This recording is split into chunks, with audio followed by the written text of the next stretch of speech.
Dear Chair and audience, let me introduce myself and my topic in dementia risk prediction. I am Tímea Lázár. I am a third-year PhD student, and next to this, I am a GP resident. I attend my studies in the Neurocognitive Research Center with my supervisor Horváth András and my SMS Marie Eng. My vision is to develop the best method for dementia prediction, and my vision is to foresee all of the dementia cases before the onset of the symptoms. To achieve my goals, we have two ongoing projects. The first is a systematic review and meta-analysis, and the other is a cohort study in Hungarian population. My first study is investigating the predictive value of dementia risk scores in adults. It's a systematic review and the meta-analysis.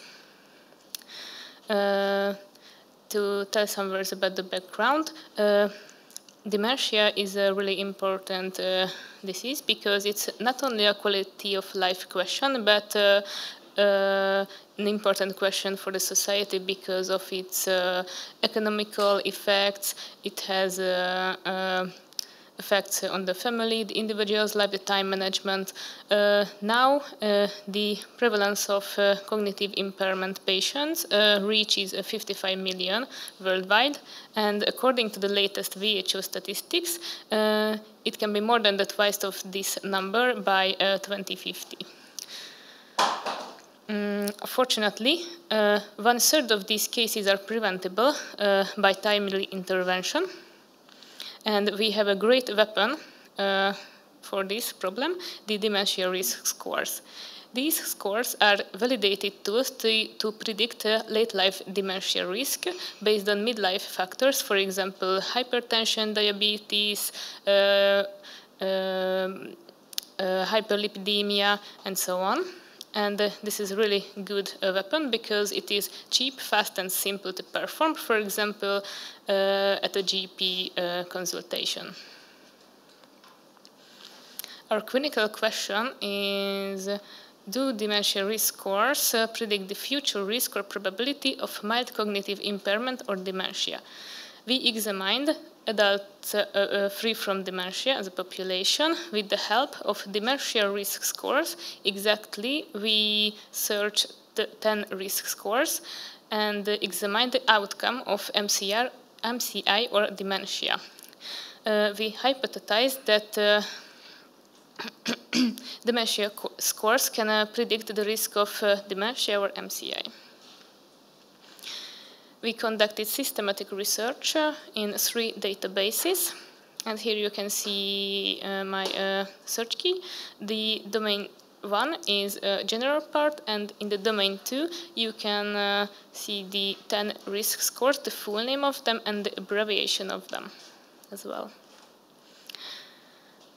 With my selection pair Esther Radic, finally, we had more than 100 eligible full texts. We have ongoing analysis in AHRs and ORs, and we finished the AUCs. Here you can see the AUCs for KIDE risk score.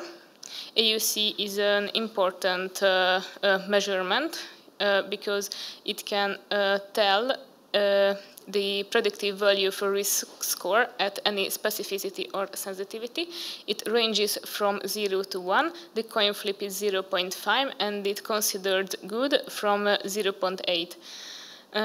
Here you can see 3 follow-up times. The short one, it's 5 years. The medium one, it ranges from 5 to 10 years, and the long follow-up is from 10 to 20 years.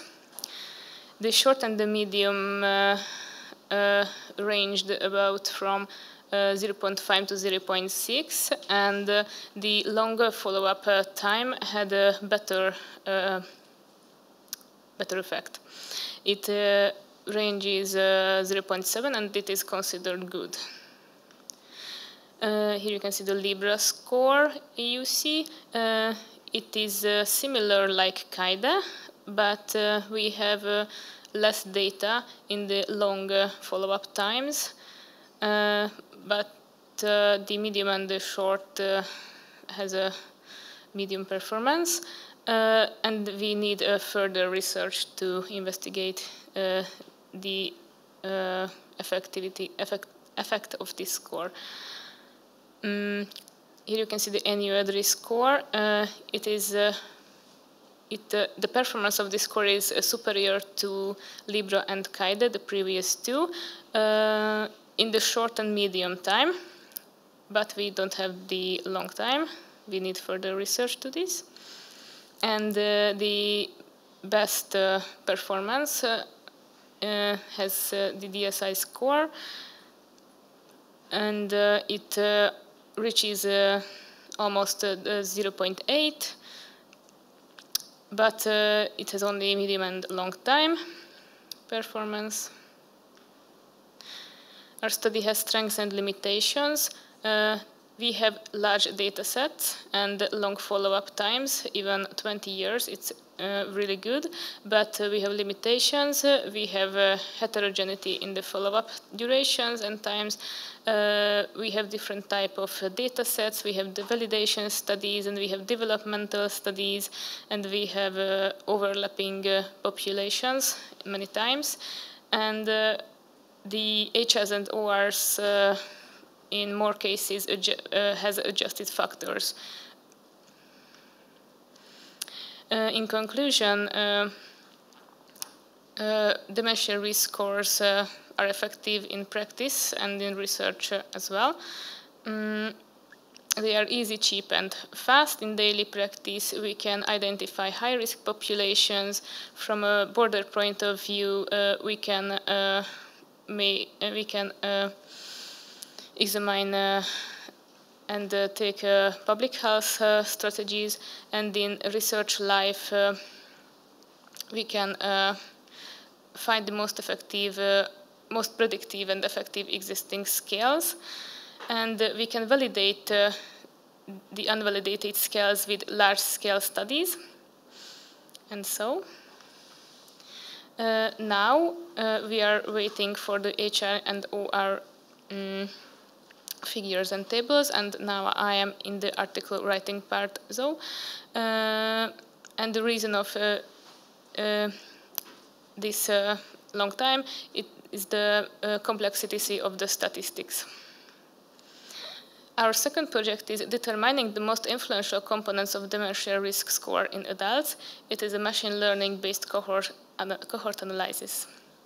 Our clinical question is, what are the most impactful components of different dementia risk scores?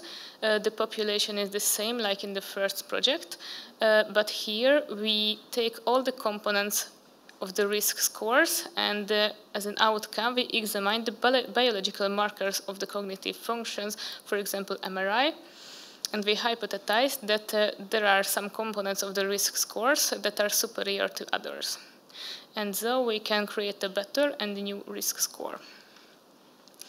About the methodology, we take healthy adults, collect all the parameters of the risk scores, epidemiological parameters, medical conditions, and genetics as well, pool all the risk factors that we examined, and combine them by a machine learning approach to identify the best combination of them.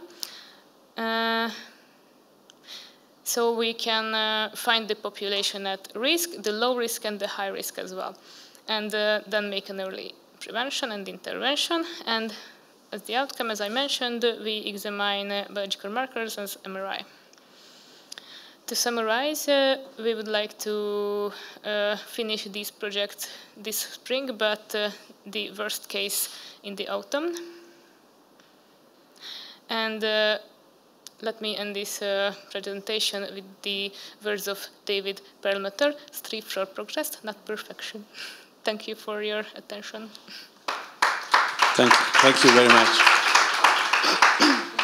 Hi, Tímea. Great presentation. So I noticed that the ADRI risk score was better in medium term than even the KAIDE was in long term.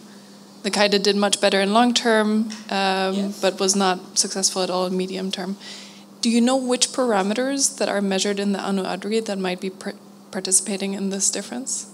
So, you mean the components of the risk score? yes. So what additional components does the Anu Adri have that makes it more successful in medium term than? If I am right, for example, they examine diabetes or hyperlipidemia, if I am right. Oh, interesting. Diabetes, we just heard about that. Yes. Thank you. Thank you. How can I imagine the future? For example, examining myself as a dementia risk patient, the artificial intelligence will find out which test suits for me the best, and you explore me, and then we complete the test, or what will be the method for this?